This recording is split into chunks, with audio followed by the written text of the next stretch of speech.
Las llamadas misiones terrestres Anunnakis consistían en una compleja infraestructura de ciudades operativas en la Mesopotamia meridional. Todas realizaban una función en ese proceso de extracción de oro, pero el centro de control de la misión era Nippur. Las tablas del destino, o también llamadas tablas Me en la mitología Anunnaki, eran una especie de chip que contenían mucha información sobre sus tácticas de guerra, mapas estelares, rutas de navegación y eran además la clave para activar o neutralizar todas sus naves espaciales y que posteriormente fue robada por Pazuzu, que significa aquel que sabe. Según en textos sumerios aparece en el relato mitológico el mito de Su, que fue quien puso en jaque el sistema Anunnaki al robar las tablas del destino. Los Igigi eran los astronautas de la misión que orbitaban la Tierra por medio de transbordadores, esperando las órdenes que se daban desde Nippur para embarcar las lanzaderas espaciales y llevar el oro hacia Nibiru. En Nippur se transmitían las órdenes a través de una plataforma de antenas llamada Duranki. En ese punto se encontraba una cámara secreta llamada Dirga, el sagrado entre lo sagrado. Era la estancia más custodiada, ya que en su interior se hablaban los Me, también llamadas tablas del destino. Estos Me serían algo así como nuestros actuales microchips y contenían una fuente de la información vital para los Anunnaki. Estas tablas eran la llave para activar armamento destructivo, controlar las naves o dirigir cualquier dispositivo tecnológico que ellos tuvieran. Además, los Me contenían leyes, decretos para gobernar, estrategias de guerra, instrucciones de armamento, capacidades defensivas para resultar invulnerables, planes para someter a pueblos y ciudades y muchas más claves. Había unas 60 tablas Me. Aquel que se apoderase de los Me tendría el poder de gobernar al mundo. En los textos sumerios aparece un relato llamado el mito del Su, un Anunnaki considerado como un demonio de un clan diferente al resto. No están muy claros los orígenes de este ser, también conocido como Pazuzu. Los Igigi encontraron a Pazuzu cuando era un pequeño huérfano y lo adoptaron. Le enseñaron todos los secretos del espacio y cómo utilizar las naves de transporte alrededor de la Tierra. Pazuzu o Su significa aquel que sabe, también conocido como Ansu, que significa aquel que conoce los cielos.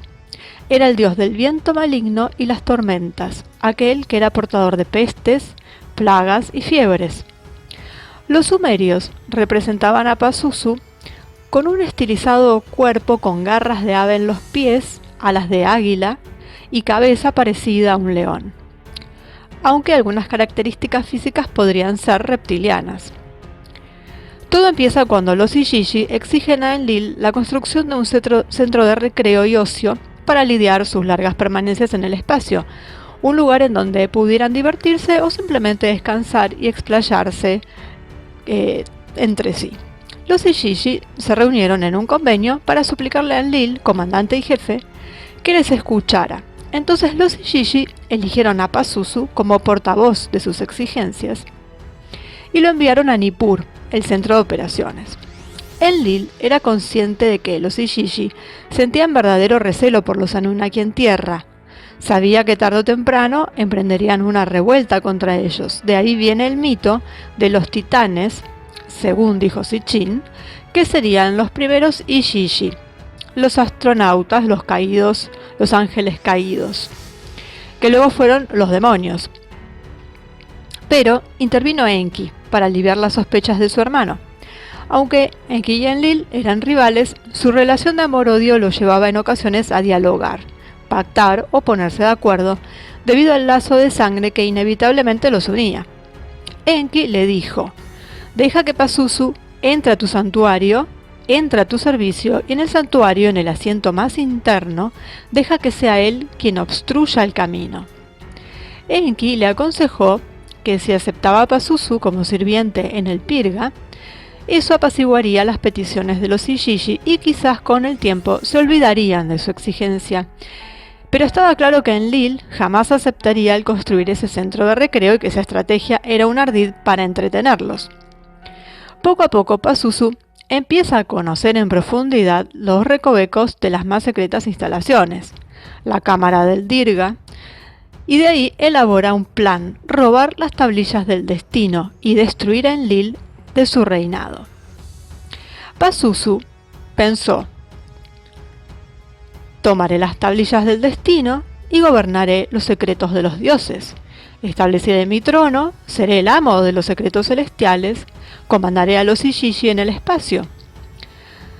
Pazuzu está atento a los pasos de su señor Enlil para encontrar el momento apropiado para el robo, y lo encontró en un momento en que Enlil se estaba tomando un baño. Pazuzu se apoderó de las tablillas del destino y en su nave despegó y voló para ponerse a salvo en la Jur-Samu, la montaña de las cámaras del cielo. Tras el robo se alzaron las alarmas, sus equipos y sistemas quedaron inutilizados, había que dar caza a Pazuzu cuanto antes. En los ME había rutas estelares en donde estaban trazadas no solo las órbitas de los planetas, sino las coordenadas de navegación de los transbordadores Ishiji y la ruta de sus naves espaciales. Quedaron suspendidas las fórmulas divinas, la encendida luminosidad se extinguió, el silencio prevaleció. En el espacio los Ishiji estaban aturdidos, se habían llevado el brillo del santuario. Cuando el gran soberano Anu fue informado del desastre, las órdenes fueron claras: capturar a Pazuzu y recuperar los ME. Para ese fin, Enlil reunió a los dioses más jóvenes, pero todos temían fracasar, pues Pazuzu había robado también el ganado Prillo de Enlil, que debía ser algún tipo de arma que lo hacía doblemente letal e impenetrable, tan poderoso como Enlil. En ese instante, Ninurta, hijo primogénito de Enlil, dio paso al frente y se ofreció para la misión. La madre de Ninurta era la médico y jefe Endin Husag, quien quiso darle algunos consejos antes de la batalla. Acércate a Pazuzu tras una pantalla de polvo. Para ello te cedo mis 7 remolinos del viento que agitan el polvo. ¿Qué clase de arma era esa? En cualquier caso, el texto sugiere que era un arma que podía acoplarse a una nave espacial, tal y como un helicóptero y caja de combate, se le puede añadir misiles o sistemas defensivos de todo tipo. Ninurta equipó su nave con las 7 armas, los 7 remolinos del viento que agitan el polvo, y acudió a la montaña, las cámaras del cielo, que era el monte Hasil. Cuando Pazuzu lo vio llegar, se puso en contacto con él, suponemos que por medio de un sistema de radio, y gritó: me he llevado toda la autoridad, los decretos de los dioses. ¿Quién eres tú para venir a luchar contra mí? Ninurta embistió su nave hacia Pazuzu sin temor alguno y disparó un rayo hacia su enemigo, pero aquel rayo no lo alcanzó. Pazuzu era impenetrable y ningún arma o proyectil podría afectarle. Ninurta retrocedió, se sentía a merced del poderoso Pazuzu. Entonces pidió ayuda a su hermano menor, Ishkur, para que acudiera hacia Enlil y le trajera nuevas armas para combatir. Enlil le dijo a Ninurta: no desfallezcas en la batalla y muestra tu fuerza. Ishkur regresó junto a Ninurta y le trajo un tiru, algo parecido a una flecha, pero en realidad era un proyectil, y dispuesto a dispararlo, Ninurta apuntó directo a los piñones de los remolinos del viento de Pazuzu. Tuvo que realizar una maniobra de aproximación muy arriesgada para esto. Cuando el misil llegue como un relámpago, cuando el ardiente brillo envuelva a los piñones, sus alas vibrarán como mariposas. Entonces Pazuzu será derrotado. Ninurta disparó el proyectil a su blanco. La tierra se estremeció. Los cielos se tornaron negros. Los piñones de Pazuzu fueron derrotados, las tablas del destino fueron devueltos al Dirga, y se pudo restablecer todo el caos, pero Pazuzu fue capturado con vida y entregado a una corte marcial compuesta por 7 altos mandatarios anunnakis. El juicio lo consideró culpable y fue sentenciado a muerte.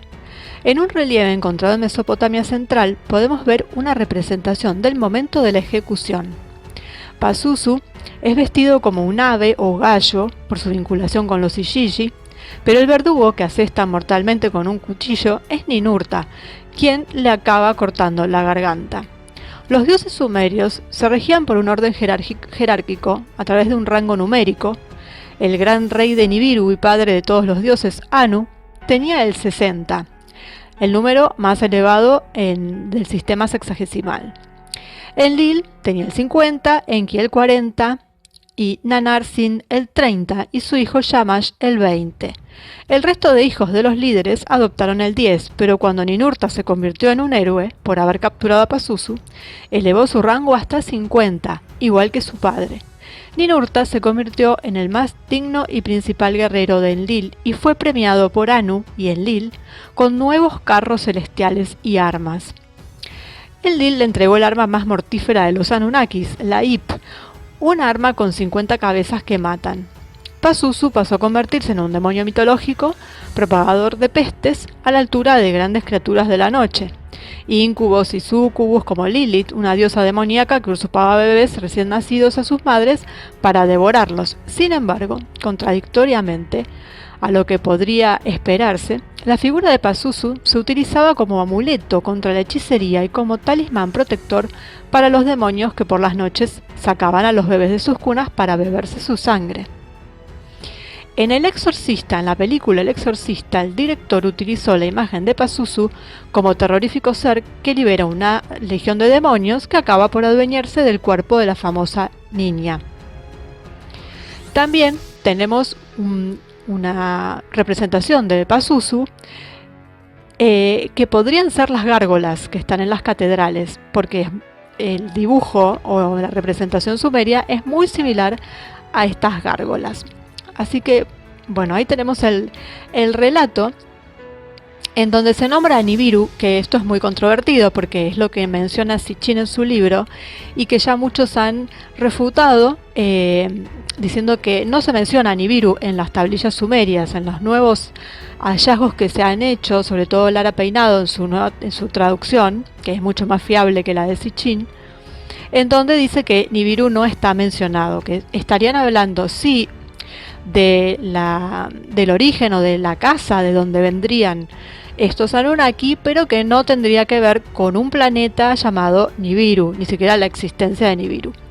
Pero bueno, quedaron estos relatos así, con estas descripciones, porque Sitchin fue el primero en hablar de esto.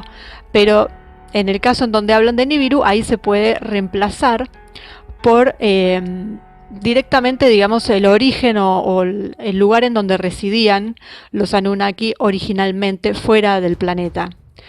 Eso es lo único que siempre queda ahí, porque los escritos quedaron con eso de Nibiru y actualmente sabemos por fuentes más confiables que lo de Nibiru es muy cuestionado y que de hecho no estaría mencionado así con ese nombre, sino que se refiere al lugar de donde venían los Anunnaki originalmente. Así que, bueno, ahí tenemos a Pazuzu, de donde podemos sacar, de dónde han salido, al menos físicamente, o en apariencia, la apariencia de las gárgolas, y también el uso que después se le dio en la misma Sumeria, ¿no? Como si fuera una especie de amuleto de protección contra los demonios y demás. Y bueno, y esta pequeña anécdota de que se utilizó su figura en la película del Exorcista para representar a ese demonio que era en Legión.